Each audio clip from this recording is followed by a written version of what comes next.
Hi there, this is Ranjit, and in this video we'll be doing the in-depth full review for this Moto G5 Plus, and I've been testing this device for about 9 days now, and I'll be going over the pros and cons of this Moto G5 Plus. But before that, let me actually give you a specs overview. As you can see, it's powered by the Snapdragon 625 chipset, and it comes in two variants, 3GB RAM or 4GB RAM, and it is a proper dual SIM phone with a dedicated micro SD card slot. It also has a fingerprint scanner and NFC.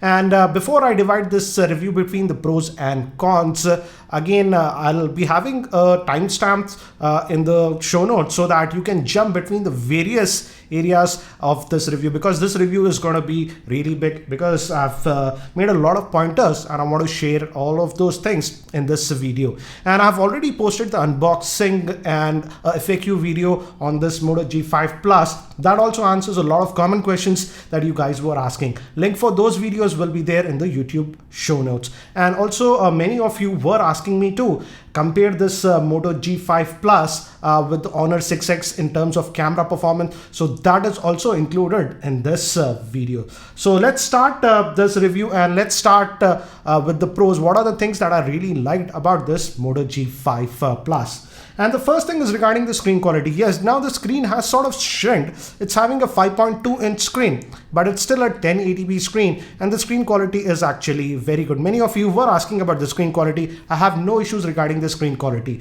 The screen actually can go very bright. For example, as you can see, it can go really bright, and we have that auto brightness setting, and if you keep it on auto brightness setting, even outdoors the screen is easily visible. Now moving to the fingerprint scanner, has actually moved to the front over here, and it is very responsive. As you can see, if you just place your finger on it, it wakes up. And you can also put the screen to standby by just pressing on that one. And the fingerprint scanner has been performing very well. I would say one of the most reliable fingerprint scanners that I have used. So no issues regarding the fingerprint scanner. Again, watch my unboxing video. This you can also opt between these virtual buttons, or just use this fingerprint scanner to control the entire device. I've covered that topic in the unboxing video, so check out that if you want to know that. Now moving to the cellular call quality, I tested this device with Airtel 4G and even Reliance Jio, and I had no problems regarding cellular connectivity with this device. The earpiece quality is good, and the cellular calls were very clear. I had no issues regarding that. Talking about the SIM slot, it is having a proper dual SIM slot that accepts nano SIM, and you can also add a micro SD card to it. So that's a very good option. And the micro SD card also supports adaptable storage, so you can use that as internal storage. That option has been provided. Regarding the SIM, many of you have asked me, the first SIM would be set to 4G, and the second SIM that you put would revert to 3G or 2G. So it's like that. So the first SIM that you put, for example, if you're going to use Reliance Jio and let's say another SIM, you have to put your Reliance Jio on the first SIM, and that will work with 4G because Reliance requires 4G, and the second SIM will now revert to 3G or 2G. So that is how the setup is there. And many of you have also asked me to test if USB OTG functionality works with this one. I did test it, and USB OTG functionality works without any issues. Now moving to the battery life, it is having a 3000 milliamp hour battery, and the battery is sealed inside. And I was worried how will be the battery life, but I'm happy to say that the battery life has been actually really good on this device, and it can easily last for a full working day. That is almost 24 hours without any issues. In my regular usage, as I've mentioned, I was using this device for the last 9 days. It was normally lasting me anywhere between 24 hours to about 36 hours. And in terms of screen on time, I was getting a screen on time between 5 to 6 hours. So in terms of battery life, you don't have to worry.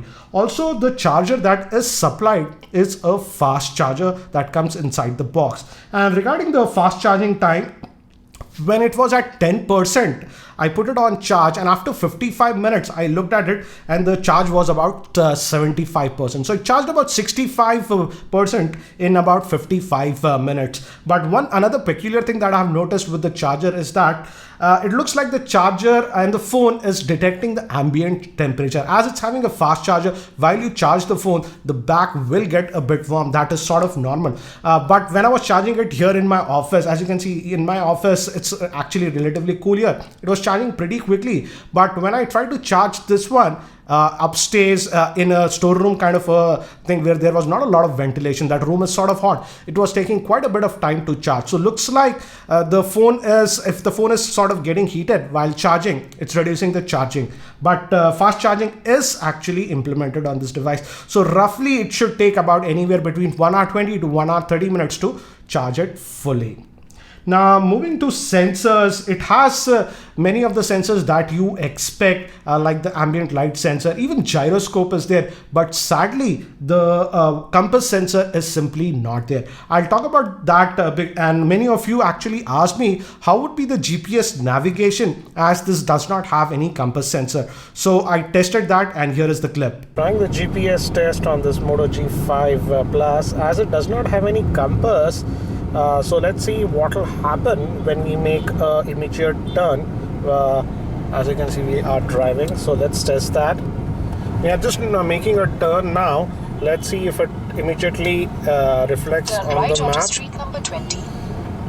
In 150 meters, did, roundabout, take the second as exit we and stay can on see. street number 20. But let's continue. Ahead there is a sort of a flyover, so the GPS connection won't be there. So let's see when we make a turn if it immediately reflects on the map. And now we're going to make a turn. As you can see, the flyover is there above us. So let's see, we're going to make a turn. Does the it shows correctly on the maps? Because it can get confused now because it will lose the GPS connection. So let's see. I'm going to make a turn now. As you can see, a U-turn. Turn right to stay on Bade Austin Ghulam Ali Khan Marg. And we are taking a turn. Let's see if it reflects immediately on the map. And as you can see, it is working. I'm taking the turn and it is correctly detected on the map. So general GPS navigation would run fine, I would say. But let's say you're inside a mall or something and you don't have GPS connection. Then if you just move around the phone, as it does not have the compass sensor, it will not show you if you are moving to the north or the south direction. So that is one limitation that you would have. Now, moving to another thing that I've noticed is that I did test the audio from the headphone jack, and I'm happy to say that the audio from the headphone jack is actually really good. I tested it with some very high quality headphones and the output was actually good. The sound signature has a little bit of depth in it. So I really like the sound signature that I was getting from the headphone jack. I'll talk about the speaker later on.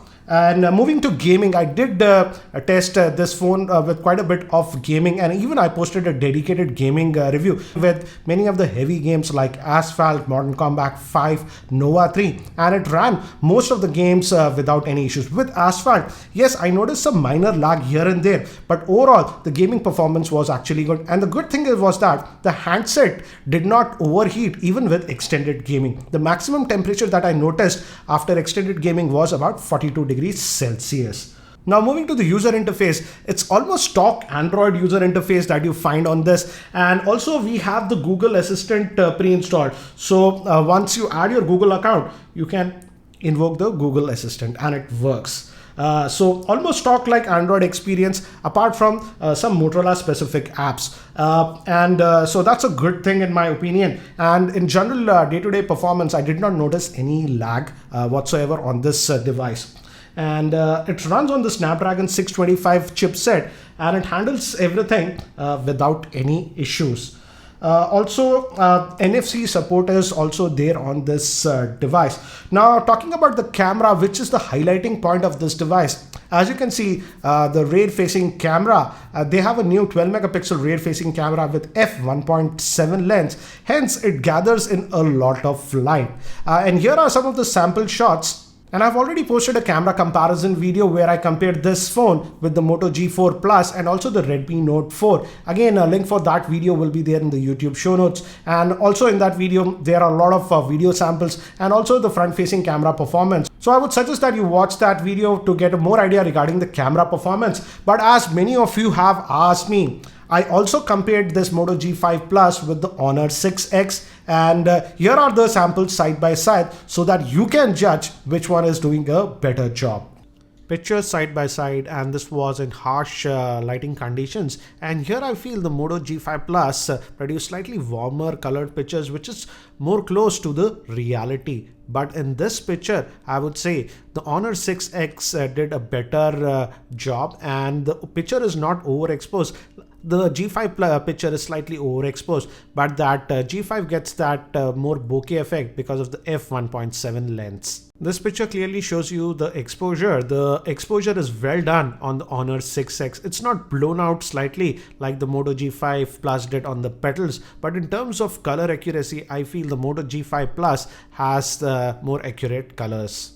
Another picture that shows us that the Moto has sort of a tendency to blow up the highlights in very brightly lit up area, as you can clearly see with this picture. In terms of bokeh background blur, both of them do a fantastic job. When it comes to macro shots, I feel the Honor is doing a much better job compared to the Moto G5 Plus. The Moto G5 Plus struggles because it does not have any laser autofocusing systems, and for very close-up shots, I had to refocus it multiple times to get the shot with the Moto G5 Plus, whereas with the Honor 6X, I could get it with the first shot. Now moving to semi-indoor conditions, here I feel both of them did a very good job, but again the Honor 6X, the colors are a little bit colder to my liking. And this picture was taken in my office in very low lighting conditions. Let's actually zoom and see the results. I was actually focusing on that shaver box. As we can see, the Honor 6X has a lot more noise, whereas the Moto G5 Plus has a lot less noise in this very low lighting conditions. Another pic in low lighting conditions, and here again the Honor 6X has a lot more noise compared to the Moto G5 Plus, but let's zoom in and see the details. As you can see, the Moto G5 Plus, as it has that f1.7 lens, it can gather simply more light compared to the Honor 6X. Hence, the image is a lot more noisier on the Honor 6X compared to the Moto G5 Plus. Most pictures shot in artificial lighting conditions and in low lighting conditions are generally brighter on the Moto G5 Plus for the simple fact that the Moto G5 Plus has a faster f1.7 lens. When it comes to video, the Moto G5 Plus has electronic image stabilization, where the Honor 6X does not have any stabilization. So if you're going to shoot video and if you're going to move, then clearly the Moto G5 Plus has an edge. As you can clearly see, the video is a lot stable on the Moto G5 Plus compared to the Honor 6X.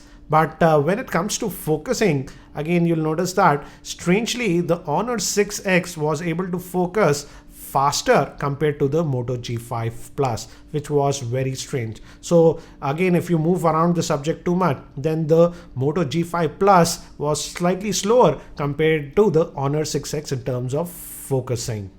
So in terms of camera, I would say Motorola said that this is the best camera smartphone that you can get in this price range. I would say that's sort of correct, but not totally correct. I would say they should add a star over there.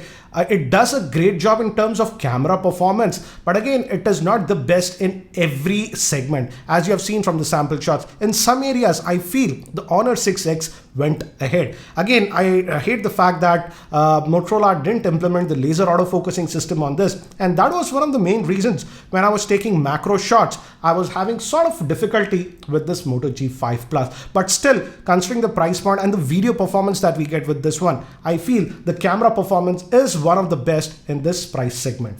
Now let's move to some of the things that I did not like with this Moto G5 Plus. And the first thing that I did not like was the auto brightness sensor. We have the auto brightness sensor, you have to go into the display settings and enable it. But one thing that I did notice is that In outdoor conditions in harsh lighting, the auto brightness sensor sort of works fine, but in artificial lighting like this and indoor lighting conditions, the auto brightness sensor is not very sensitive, and many times I had to actually manually adjust the brightness. Maybe Motorola can fix this with a software update, but as of now I feel the auto brightness implementation is sort of buggy.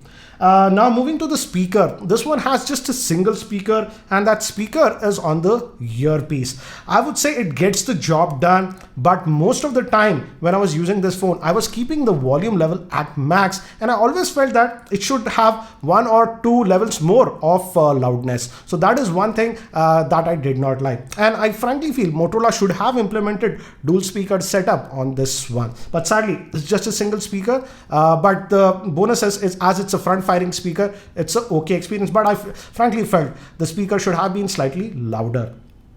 Now, many of you have also asked, this one does not have any physical LED notification light, and for notifications and stuff, it relies on the Moto Display. So if you don't like Moto Display, then you're out of luck. I also feel that these phones should have a physical LED notification light. The Moto Display works, I would say. It's a great implementation. But let's say if the phone is just lying about 5 feet away from you, unless you pick up the phone, you won't know if there are any notifications. With the Moto Display, you have to pick up the phone to know the notification. So I miss the fact that this one does not have any physical LED notification light. Also, as I mentioned this one earlier also in the where I was talking about the camera, though this phone has that dual pixel autofocus technology, but I don't think so the dual pixels are 100% of the sensor. Hence, that is one of the reasons that in autofocusing, this phone sort of struggles. And I feel Motorola should have implemented laser autofocusing system on this one, because when it comes to macro shots and video, the Moto G4 Plus actually does a better job in autofocusing compared to this Moto G5 Plus. And lastly, I feel for the base variant that comes with 3 GB of RAM, it comes with just 16 GB of internal storage. Come on Motorola, it's 2017, just 16 GB of internal storage. The minimum storage should be about 32 GB. So again, and lastly, I feel the pricing also could have been a little bit more aggressive in this price segment. So overall, as you can see, this is a very good overall package, and specifically this is a smartphone for a person for whom camera is the highest priority. So if you are that kind of a person, then you can certainly have a look at this Moto G5 Plus. And the things that I did not like was that it does not implement laser autofocusing system. Hence, in some areas, the autofocusing is a bit slow.